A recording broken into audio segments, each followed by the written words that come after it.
نحمده ونستعينه ونستغفره ونؤمن به ونتوكل عليه ونعوذ بالله من شرور أنفسنا ومن سيئات أعمالنا من يهد الله فلا مضل له ومن يضلل فلا هادي له أشهد أن لا إله إلا الله وحده لا شريك له وأشهد أن سيدنا ونبينا ومولانا محمدا عبده ورسوله أرسله ربه بالحق بشيرا ونذيرا وداعيا إلى الله بإذنه وسراجا منيرا صلى الله تعالى عليه وعلى آله وصحبه وبارك وسلم تسليما كثيرا أما بعد فأعوذ بالله من الشيطان الرجيم بسم الله الرحمن الرحيم قد أفلح من زكاها وقد خاب من دساها صدق الله مولانا العظيم. கண்ணியத்திற்குரிய அல்லாஹ்வின் நல்லடியார்களே, அல்லாஹ் ஜல்ல சுப்ஹானஹு வ தஆலா இந்த மனிதனை ரூஹ் என்றும் நஃப்ஸ் என்றும் இரண்டு பாகங்களை கொண்ட ஒரு படைப்பாக படைத்திருக்கிறான். ரூஹ் என்பது பல முறை சொல்லியிருக்கிறோம், அது அல்லாஹ்விடமிருந்து வந்தது. அல்லாஹ் தான் ஆதம் அலைஹிஸ்ஸலாமுக்குள் தன்னுடைய ரூஹை ஊதினான். ரூஹ் எப்போதுமே உன்னதமானவற்றை தான் விரும்பும். ரூஹு அற்பமான விஷயங்களை விரும்பாது. ரூஹு எப்போதுமே உயர்ந்தவைகளை தான் விரும்பும். ஆனால் நஃப்ஸ் அப்படி கிடையாது. நஃப்ஸ் எப்போதுமே தாழ்ந்ததை விரும்பும். நஃப்ஸ் எப்போதுமே சுதந்திரத்தை விரும்பும்.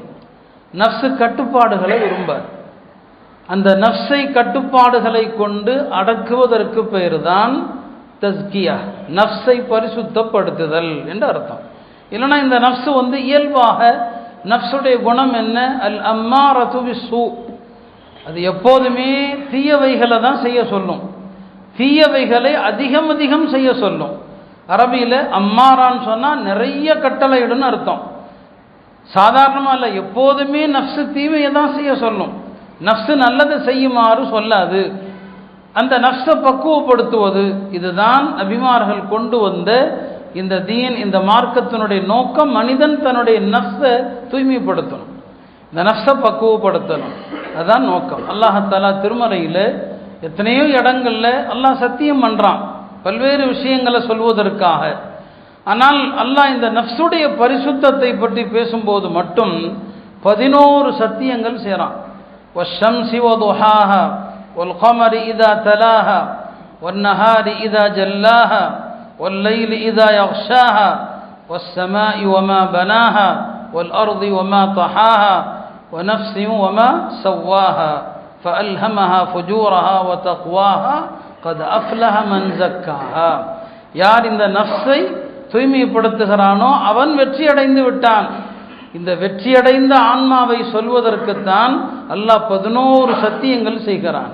அல்லாஹ் சத்தியம் செய்து ஒரு தகவலை சொல்றான்னு சொன்னா அது உன்னதமானதுன்னு அர்த்தம். அப்ப இந்த நஃப்ஸை பக்குவப்படுத்துவது அவ்வளவு உன்னதமானது. திருமறையில் அல்லாஹ் சொல்லக்கூடிய நஃப்ஸுகள்ல ஒன்று நஃப்ஸுல் லவ்வாமா. நஃப்ஸுல் லவ்வாமானா என்ன?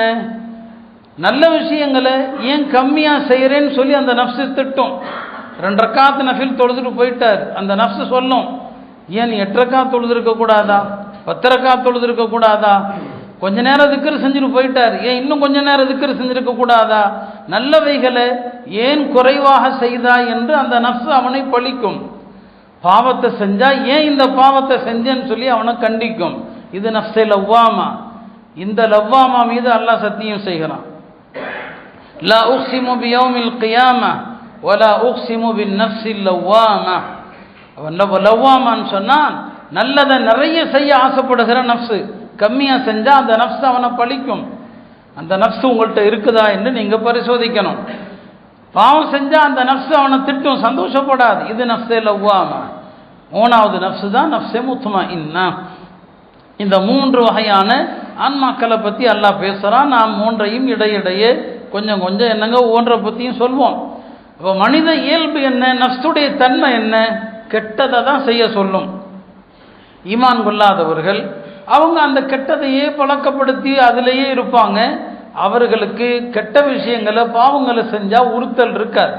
ஏன்னா அவனுக்கு காஃபிர் ஈமான் கொள்ளாதவன் அவனை எந்த ஆன்மா பழிக்க போகிறது, அவனுக்கு எந்த தவறும் தவறாக தெரியாது. இப்போ காஃபிர்கள் சில மாபாதக செயல்களை செய்கிற போது நமக்கு ஆச்சரியமா இருக்கு, இதெல்லாம் ஒரு மனுஷன் செய்ய முடியுமான்னு சொல்லி ஆச்சரியப்படுறதுக்கு ஒன்றுமே இல்லை.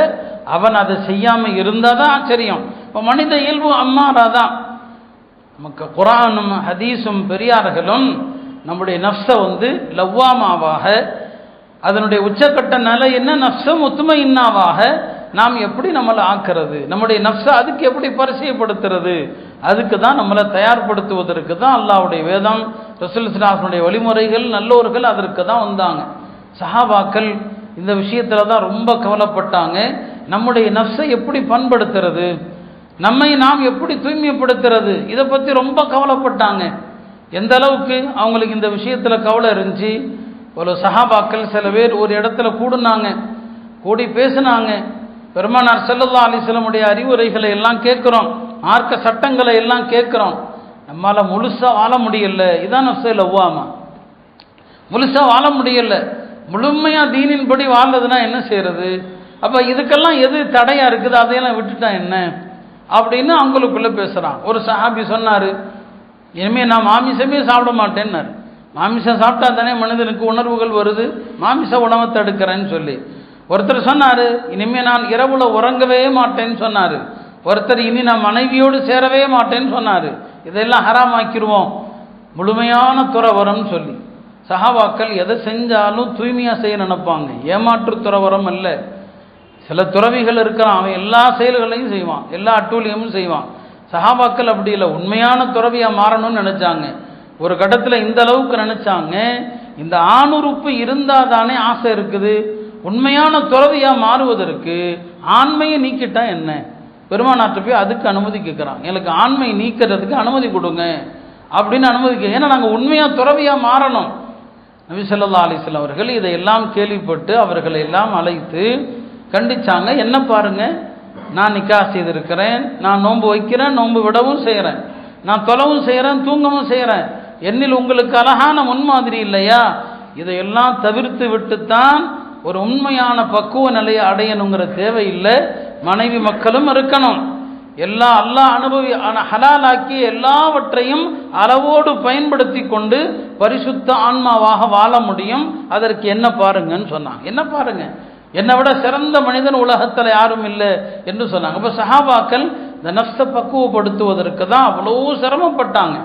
அருமையானவர்களே, இமாம் ஹசன் பஸ்ரி சொல்லுவாங்க, நஃப்ஸை லவ்வாமானா என்ன, தான் என்ன செஞ்சாலும் ஏன் இதை செஞ்சேன்னு அந்த நஃப்ஸு கேட்டுக்கிட்டே இருக்குமா. சாப்பிட்டா என்ன சாப்பிட்ட, இது ஹலாலு தானா, இது எதுக்காக நீ சாப்பிட்ட, எந்த நோக்கத்துக்காக நீ சாப்பிட்ட, அதை பற்றி அந்த நஃப்ஸு கேள்வி கேட்கும். ஒரு சட்டை போடுறாருன்னா இந்த சட்டை எப்படி உனக்கு வந்துச்சு, அதை பற்றி அந்த நஃப்ஸு கேள்வி கேட்கும்.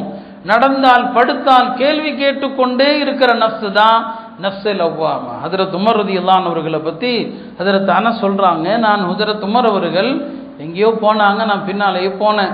ஹஜ்ரத் உமர் ஒரு தோட்டத்துக்குள்ளே நுழைஞ்சிட்டாங்க, நான் வெளியே நின்னேன். நான் வெளியே நிற்கிறது ஹஜ்ரத் உமருக்கு தெரியாது. தோட்டத்தில் ஹஜ்ரத் உமர் தனியாக இருக்கிறாங்க. பாருங்க, சஹாபாக்கள் தனிமையில் தங்களைத்தானே பேசிக்கொள்கிறாங்க. உமர்தானுடைய குரல் எனக்கு கேட்குது. அவங்க தன்னை பார்த்தே சொல்கிறாங்க, லதத்தகியன்னல்லாஹ யப்னல் ஹத்தாப் அவ் லயுஅذிபன்னக். ஹத்தாபுடைய மகன் உமரே, நீ அல்லாஹ்வை அஞ்சிக்கொள், இல்லை என்றால் அல்லாஹ் உன்னை வேதனை செய்வான். இது யார் பேசுகிறாங்க? 10 எனக்கு சொர்க்கத்தை கொண்டு சுபச்செய்தி சொல்லப்பட்ட ஒரு சஹாபி இல்லையா, ஹலீஃபாக்களில் 2வது ஹலீஃபா, சஹாபாக்களில் 2வது அந்தஸ்தில் உள்ளவர். அவங்க சொல்றாங்க, ஹத்தாபுடைய மகனே அல்லாஹ் அஞ்சிக்கொள், இல்லைன்னா அல்லாஹ் உன்கிட்ட கேள்வி கேட்பான்னு சொல்லி. இதுதான் சஹாபாக்களுடைய நிலைமை. தனிமையில் தங்களை தாங்களே கேட்பாங்க. இந்த உணர்ச்சி குறைஞ்சது உங்கள்கிட்ட இருந்தால் நீங்கள் நஃப்ஸே லவ்வாமால இருக்கிறீங்கன்னு அர்த்தம். இந்த உணர்வு நான் செய்கிறது சரிதானா என்கிற உணர்வு. இமாம் ஹசன் பஸ்ரி அவர்கள் ஒரு மனிதரை கடந்து போனாங்க. கொஞ்சம் வயசான ஆளாக தெரிஞ்சார். அவர்கிட்ட கொஞ்சம் அமல்களில் குறைபாடு இருப்பதை கண்டாங்க. ஹசன் பஸ்ரி அவருக்கு பக்கத்தில் சென்று, பெரியவரே உங்களுக்கு என்ன வயசாச்சுன்னு கேட்டாங்க. ஒரு சொன்னார், எனக்கு 60 வயசாச்சுன்னு சொல்லி. இப்போ ஹசன் பஸ்ரி சொன்னாங்க, நீ எந்த பாதையில் போய் கொண்டிருக்கிறாயோ அந்த பாதைக்கான முடிவை நெருங்கிவிட்டாய் என்று உமக்கு தெரியுமான்னு கேட்டான். நீ எந்த பாதையில் போறியோ அந்த பாதை முடிய போகுது. ஹசன் பஸ்ரியுடைய கருத்து என்ன, 60 வயசு ஆகிட்டா இந்த உம்மத்துடைய வயசு 63 to 70 வரைக்கும் தான்.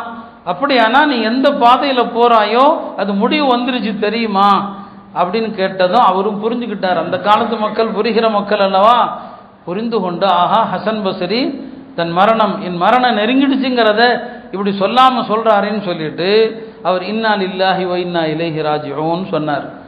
ஹசன் பஸ்ரி அதையும் பிடிச்சுக்கிட்டாங்க. அந்த காலத்தில் எல்லா திக்ருகளுக்கு கூட பொருள்களை சொல்லி கொடுப்பாங்க. இன்னா லில்லாஹ் சொல்றியப்பா, இதுக்கு என்ன அர்த்தம் தெரியுமா உனக்கு? இல்லை ஹசன் பஸ்ரி அவர்களே சொல்லித்தாங்க. ரெண்டே விஷயம் நம்ப அதில் இருக்குது. இன்னா லில்லாஹ் என்று சொன்னால் நீ அல்லாஹ்வுடைய அடிமை என்று ஒப்புக்கொள்கிறாயின்னு அர்த்தம். ராஜ்யம்னு அர்த்தம் அல்லாஹ்ட்ட தான் போய் நிற்க போறேன்னு அர்த்தம். அல்லாஹ்வுடைய அடிமைங்கிறத ஒத்துக்கிட்ட, அல்லாஹ்ட்ட போக போறேங்கிறத ஒத்துக்கிட்ட.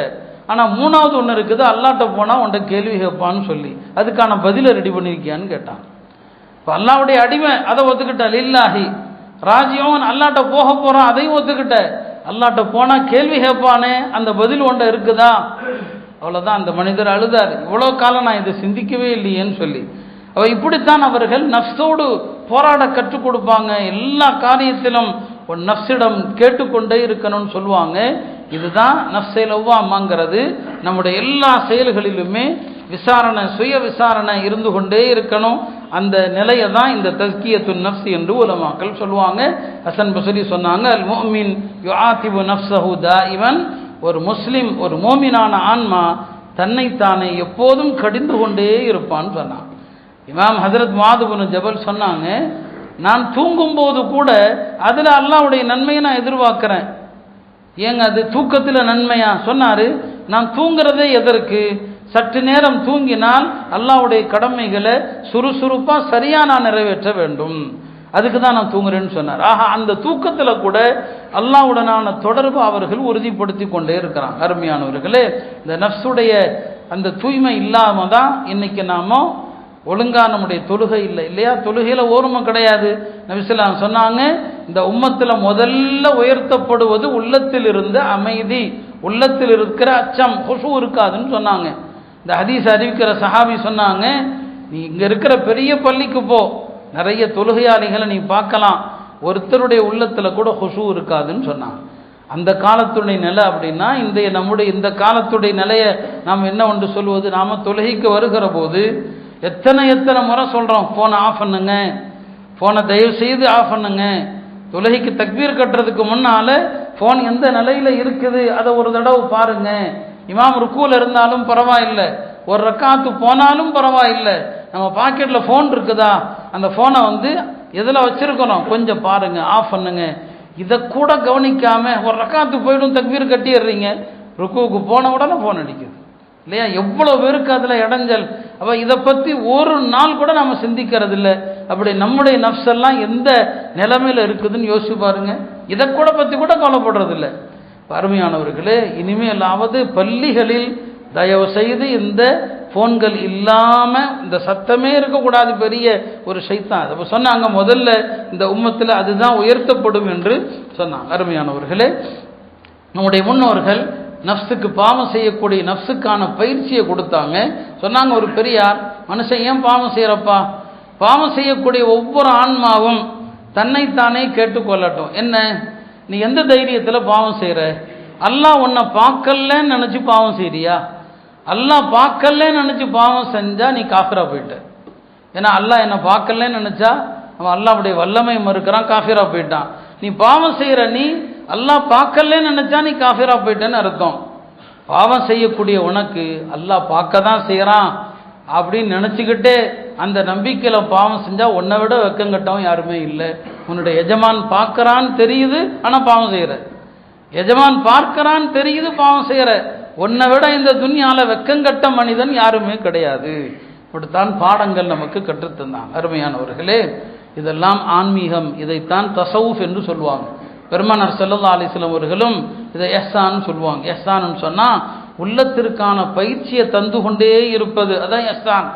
அது பின்காலங்களில் ஒரு காலகட்டத்தில் ஹஜ்ரத் இமாம் ஜுனைதுல் பக்தாதி போன்ற பெரியார்கள் எல்லாம் வந்த பிறகு இந்த ஆன்மீக பட்டறைக்கு தஸவுஃப் அப்படின்னு சொன்னாங்க இல்லையா? ஆன்மீகம், சூஃபியாக்களுடைய பாதைன்னு சொன்னாங்க. அதுக்கு இந்த பேர்கள் வர்றதுக்கு இன்னும் பல காரணங்கள் இருக்குது. மொத்தத்தில் எல்லா சஹாபா பெருமக்களும் தம்முடைய மாணவர்களை நஃப்ஸ கேள்வி கேட்கிற விதத்தில் தான் உருவாக்குனாங்க. அதில் வெற்றி பெற்றால் அவர் அடுத்த கட்டத்துக்கு வந்துடுவார். நஃப்ஸ முத்மஇன்னா. நஃப்ஸ முத்மஇன்னானா என்ன? அல்லாஹ்வுடைய மார்க்கத்தை பற்றி கேள்வி கேட்காத ஆன்மா. அல்லாஹ் சொர்க்கம் இருக்குதா நம்புவார், நரகம் இருக்குதுன்னு சொன்னா நம்புவார், அல்லாஹ்வுடைய விதி என்ன அதை நம்புவார், கஷ்டத்தை கொடுத்தா அதை ஏற்றுக்குவார், அல்லாஹ் சந்தோஷத்தை கொடுத்தா நன்றி செலுத்துவார். அல்லாஹ்வுடைய எந்த முடிவிலும் அதிருப்தி அடையாத ஆன்மா நஃப்ஸே முத்மஇன்னா. அல்லாஹ்வுடைய எந்த முடிவிலும் அதிருப்தி அடையக்கூடாது. அருமையானவர்களே, நஃப்ஸே முத்மஇன்னான்னு சொன்னால் அல்லாஹ்வுடைய மார்க்கத்தினுடைய எந்த சட்டத்தையும் கேள்வி கேட்கக்கூடாது. அல்லாஹ் சொன்னா அவ்வளோதான். இன்னைக்கு ஒரு பெரிய முசீபத் என்ன, மார்க்கத்தை விஞ்ஞானத்தோடு சேர்க்கிறவங்கிற பேரில் யாராரோ கண்ட ஆய்வுகளை எழுதுறாங்க. நான் அந்த தலைப்புக்குள்ளே போக விரும்பல, நான் தனியாக அதை பற்றி பேசணும். மார்க்கத்தையும் அறிவையும் சேர்க்கக்கூடாது இல்லையா? அறிவுங்கிறதே இல்லை. ஹஜ்ரத் உமர் ரலியல்லாஹு அன்ஹு அவர்கள் மக்கா வர்றாங்க, ஹஜர் அஸ்வது பக்கத்தில் வந்தாங்க, சொன்னாங்க, என்னுடைய அறிவுப்படி யோசிச்சா உன்னை முத்தமிடுவதில் அர்த்தமே இல்லை, ஆனால் என்னுடைய நபி ஸல்லல்லாஹு அலைஹி வஸல்லம் அவர்கள் உன்னை முத்தமிடுவதில் பேராவல் கொண்டிருந்தார்கள். ஹதீஸுடைய வாசகம், இன்ன நபி அல்லாஹி ஸல்லல்லாஹு அலைஹி வஸல்லம் கான பிக ஹஃபியா. உன்னை முத்தமிடுவதில் என்னுடைய நபி பேராவல் கொண்டாங்க, என் நபி செஞ்சாங்க, நான் செய்கிறேன், அவ்வளோதான். இதுக்கு மேலே அறிவு விஞ்ஞானம் ஒரு மண்ணாங்கட்டையும் கிடையாது. நபி ஸல்லல்லாஹு அலைஹி வஸல்லம் செஞ்சாங்க, நான் செய்கிறேன், என் அறிவு ஏற்றுக்கிறதா இல்லை. ஹஜ்ரத் உமர் அலி சொன்னாங்க, மார்க்கத்தில் ஒரு சலுகை இருக்குதுங்க, காலுறை அணிந்திருந்தார், தோல் காலுறை அணிந்திருந்தீங்கன்னா ஒரு தடவை ஒது செஞ்சுட்டு அதை போட்டுட்டீங்கன்னு வைங்க, ஒரு நாள் முழுக்க ஊரில் இருந்தீங்கன்னா ஒரு நாள் முழுக்க அந்த காலுறை கலட்டாமல் அந்த காலுறைக்கு மேலே மசூவ் பண்ணிக்கலாம். பயணத்தில் 3 நாள் மசூவ் செய்யலாம், உள்ளூரில் இருந்தால் ஒரு நாள் மசூவ் செய்யலாம். அது எப்படி? அந்த காலுறைக்கு மேலே அப்படி ஒரு கோடு போடுற மாதிரி இப்படி இழுத்தா போதும், கீழே இல்லை, மேலே மட்டும்தான். அதில் தலி சொன்னாங்க, மார்க்கத்துக்கும் அறிவுக்கும் சம்பந்தம் இல்லை, மார்க்கம் அறிவுப்படி பேசுவதா இருந்தால் காலுறைக்கு கீழே தான் மசூவ் செய்ய சொல்லியிருக்கணும். ஆனால் மார்க்கம் மேலே தான் மசூவ் செய்ய சொல்லுது. கீழே தானுங்க அழுக்கு செய்கிறது, கீழே மசூவ் செய்ய சொல்லியிருக்கணும், ஆனால் கீழே மசூவ் இல்லை, மேலே தான் மசூவ். அப்போ மார்க்கத்துக்கும் அறிவுக்கும் சம்பந்தம் இல்லை இல்லைங்களா? நம்முடைய உலமாக்கள் இத்தா, ஒரு பெண்மணி கணவன் இறந்தா 4 மாதம் 10 நாள் இத்தா இருக்கணும். இந்த இத்தாவுக்கான 3 காரணம் சொல்லுவாங்க. இத்தாவுக்கான 3 காரணம் என்ன? அந்த பெண் ஒருவேளை கருத்தரித்திருக்கிறாளா என்பதை அறிவது, இது ஒரு காரணம் தான், அது மட்டுமே இல்லை. 2வது, ஒரு கணவனோடு வாழ்ந்த பெண்மணி அந்த கணவனை இழந்ததற்காக ஒரு துக்கத்தை அனுபவிக்கணும் ஒரு 4 மாதம். 3வது ஒரு காரணம் சொல்லுவாங்க, இதில் எதுவுமே இல்லாவிட்டாலும் தஅப்புதன், அல்லாஹ் சொன்னால் அவ்வளோதான், காரணம்லாம் கேட்கக்கூடாது, அல்லாஹ் சொன்னால் கேட்கணும்.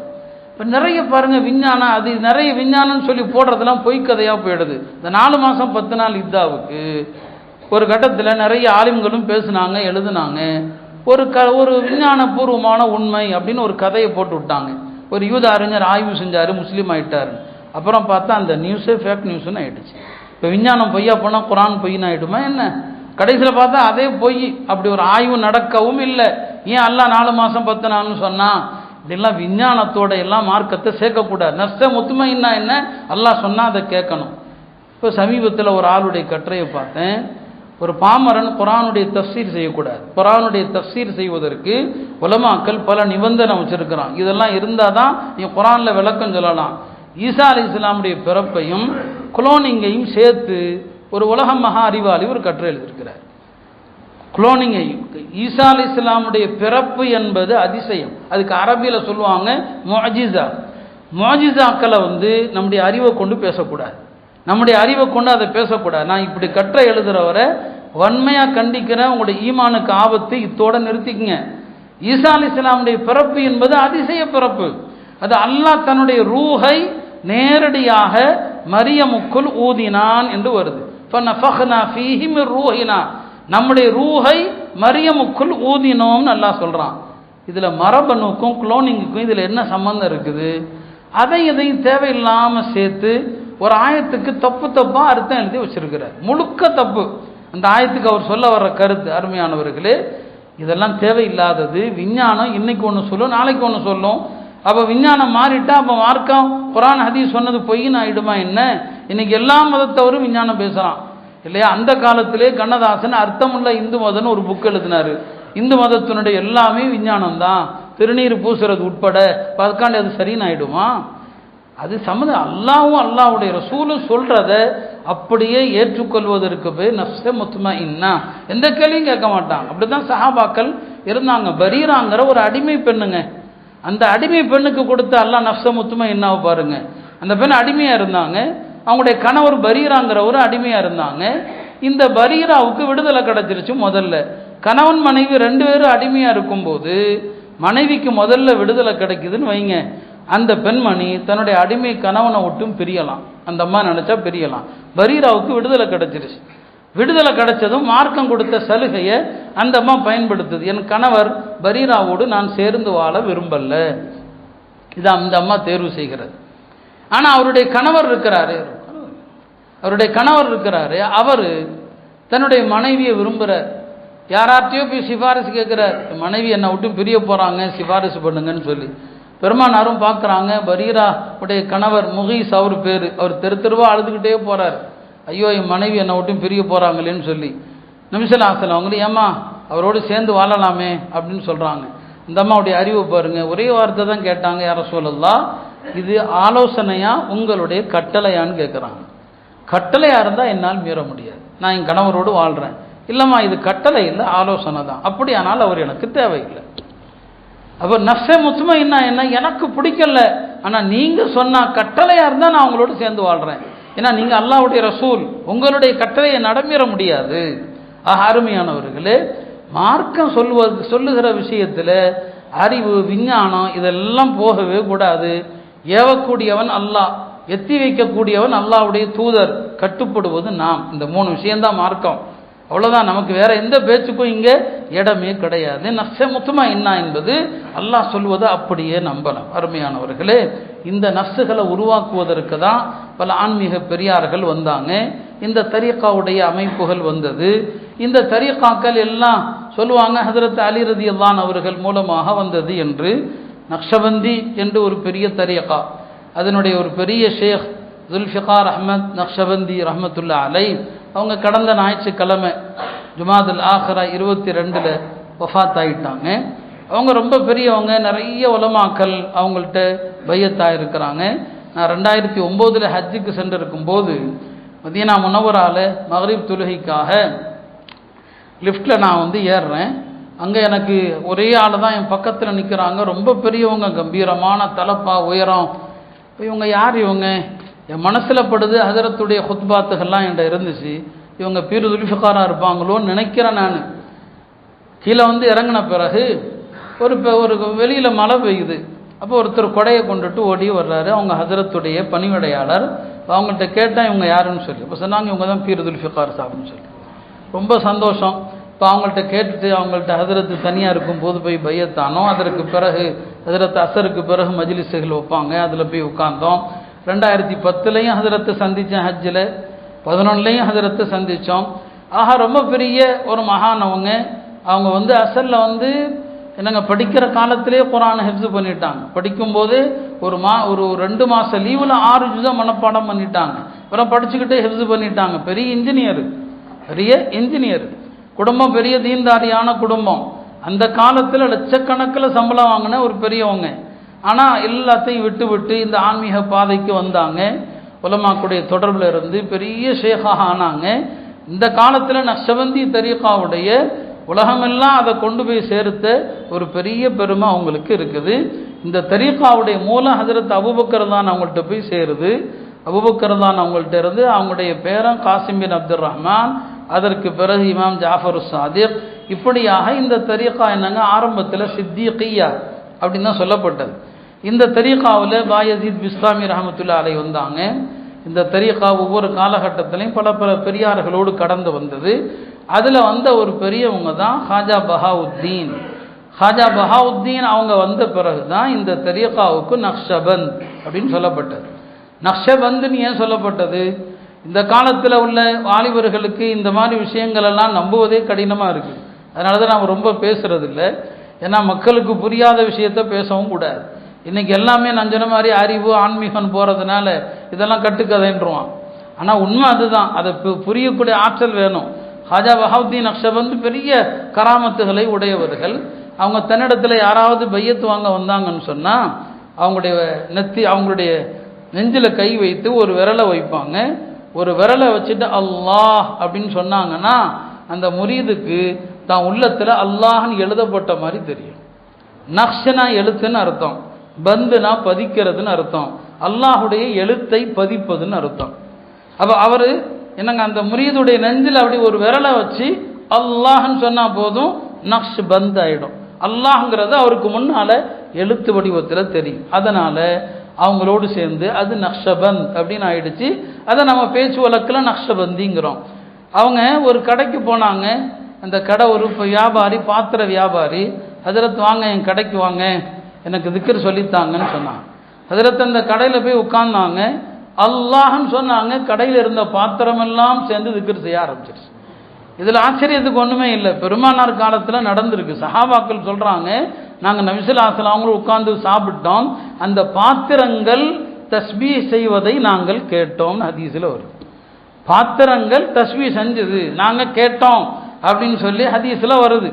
ஆக இதெல்லாம் பெரியார்கள் மூலமாக வெளிப்படக்கூடிய கராமாத்துகள். ஹாஜா பஹாவுத்தீன் அவர்களுக்கு பிறகுதான் இந்த தரீகா நக்ஷபந்த் என்று அறியப்படுது. அந்த நக்ஷபந்தியில் ஹஜரத் மௌலானா பீர் ஜுல்ஃபிகார் சாப் ரஹமத்துல்லாஹி அலைஹி முஜத்திதீன் சொல்லுவாங்க. முஜத்திதீன் ஏன் சொல்லப்படுது? இதில் வரக்கூடிய ஒரு பெரியவங்க தான் முஜத்தித் அல் ஃபிசானி என்று ஒரு பெரியவங்க, இந்தியாவில் தோன்றிய ஒரு பெரியவங்க. அக்பருடைய காலத்தில் சையத் அஹமத் சர்ஹிந்தி அல் முஜத்திதீன் சொல்லுவாங்க. முஜத்திதுன்னு சொன்னால் இந்த மார்க்க அழியக்கூடிய நிலை ஏற்படுகிற நேரத்தில் அல்லாஹாலா ஒரு பெரியவங்களை அனுப்புவான். ஒவ்வொரு நூற்றாண்டுக்கும் ஒரு முஜத்தித் வருவார் என்று ஒரு ஹதீஸில் இருக்குது. அவங்க மார்க்கத்தை அழியாமல் தடுத்து பாதுகாப்பாங்க. அவங்க தான் முஜத்தித். சர் சையத் அகமது காலத்தில் தான் மன்னர் அக்பர் என்ன செய்கிறாருன்னா தீன இலாஹிங்கிற புதிய மார்க்கத்தை கொண்டு வர்றார். உங்களுக்கெல்லாம் வரலாறு தெரியும். அவர் இஸ்லாமை முழுமையாக அழித்து எல்லா மதங்களும் கலந்த ஒரு மதத்தை உருவாக்குறாரு. சையத் அஹமத் சர்ஹிந்தி ரஹமத்துல்லாஹி அலைஹி போராடுறாங்க, அவருடைய கருத்தை எதிர்க்கிறாங்க. அவங்க சிறையில் அடைக்கப்படுறாங்க, குவாலியர் சிறையில். அக்பர் கடைசி நேரத்தில் திருந்தியதாகவும் வரலாறு உண்டு. அவர் தௌபா செய்திருந்தால் நாம் அவரை பற்றி பேசக்கூடாது. ஏன்னா அத்தாயிபு மினத்தம் கமல்லா தம்ப லஹு, ஒருத்தன் தௌபா செஞ்சுட்டா பாவமே செய்யாதவனை போல அக்பர் கடைசி நேரத்தில் தௌபா செஞ்சதாக கருத்து இருக்குது. அக்பரு பிறகு அவருடைய மகன் ஜஹாங்கீர் வர்றாரு. ஜஹாங்கீரோடும் ஹஜரத் அவர்கள் தொடர்பு கொள்கிறாங்க. பிறகு அவர் தன் தந்தை செய்த தவறை உணர்ந்து முஜத்தித் அல் ஃபசானி ரஹமத்துல்லாஹி அலைஹி அவர்களை சிறையிலிருந்து விடுவித்து அவங்கள ரொம்ப கண்ணியப்படுத்தி பிறகு தன் தந்தை செய்த அந்த தவறுகளை ஒடுக்கி தீன இஸ்லாமை காயமாக்குறார். அதனால தான் இன்றைக்கும் இங்கே இஸ்லாம் இருக்குதுன்னு சொன்னால் முஜத்தித் அல் ஃபசானி ரஹமத்துல்லாஹி அலைஹி அவங்களுடைய அந்த வேலையினால தான். அவங்க இந்த நக்ஷபந்தி தரீகால மிகப்பெரிய பெரியார்களை ஒருத்தவங்க. அவங்க சில்சிலால வர்றவங்கள முஜத்திதீன் சொல்லப்படுது. இந்த வழியில் ஷாஹுலில்லா ரஹமத்துல்லாஹி அலைஹி இந்தியாவுக்கு ஹதீஸுக்கலையை அறிமுகப்படுத்திய மிகப்பெரிய மகான் ஷாஹுலில்லா ரஹமத்துல்லாஹி அலைஹி. நான் இவங்க ஒவ்வொரு பெரியாரை பற்றியும் நான் பேசணும். அவங்களுடைய மகன் தான் ஷாஹ் அப்துல் அசீஸ். அவங்க தான் ஆங்கிலேயர்களுக்கு எதிராக போர் செய்யணும் என்று முதல்ல ஃபத்வா கொடுத்தாங்க. அவங்களுடைய மாணவர்கள் தான் தேவபந்துடைய பெரியார்கள். ஷாஹ் அப்துல் அசீஸுடைய மாணவர்களுடைய மாணவர்கள் தான் காசிம் நானூத்தவி. எல்லா பெரியார்களும் அந்த வழியில் வரக்கூடியவங்க தான். அப்போ அவங்களும் நக்ஷபந்தி தரீகால வர்றவங்க தான். பீர் ஜுல்ஃபிகார் சாப் அவங்களும் அந்த நக்ஷபந்தி முஜத்திதி தரீகால உள்ளவங்க. நான் எழுதிய ஹதீஸுகள் தொகுக்கப்பட்ட வரலாறு, பொதுவாக நூலாசிரியர் ஒரு பதிப்பகத்துக்கு ஒரு பேர் வைக்கணும். நான் இந்த தரீகா மீதுள்ள பாசத்தினால முஜத்திதி பதிப்பகம் தான் நான் பேர் வச்சுருக்கேன். இதெல்லாம் எதுக்கு சொல்கிறேன்னா, பல பேர் நம்மளையும் தரீகாவுக்கு எதிரான ஆளுமா, என்னையும் போய் வஹாபிங்கிறான், என்னென்னமோ பேரும் வைக்கிறாங்க. நாம் சுன்னத்துக்கு நெருக்கமான தரீகா எதுவோ அதில் நாம் இருப்போம். பிதாத்துகள் இல்லாத இவங்க நக்ஷபந்தி தரீகால ரொம்ப எதுவுமே ரொம்ப டாம்டின்னு இருக்காது, ஆடம்பரங்கள் இருக்காது.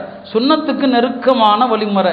இந்த தரீகால திக்ருகளை விட முராக்கபாவுக்கு தான் அதிகமான முக்கியத்துவம் முராக்கபா தான். ஒரு நாளைக்கு 4 மணி நேரம் 5 மணி நேரம்லாம் முராக்கபா இருப்பாங்க. ஹஜரத் ஜுல்ஃபிகார் ரஹமத்துல்லாஹி அலைஹி அவங்களே கூட சர்வ சாதாரணமாக 4 மணி நேரம் முராக்கபாங்கிறது என்ன அப்படிங்களா? உட்கார்ந்து கண்ணை மூடிக்கொண்டு அல்லாஹ்வுடைய ரஹமத் என் மீது இறங்குகிறது அப்படிங்கிற ஒரு சிந்தனையில் மனதை ஓர்மைப்படுத்துவதான் முராக்கபா.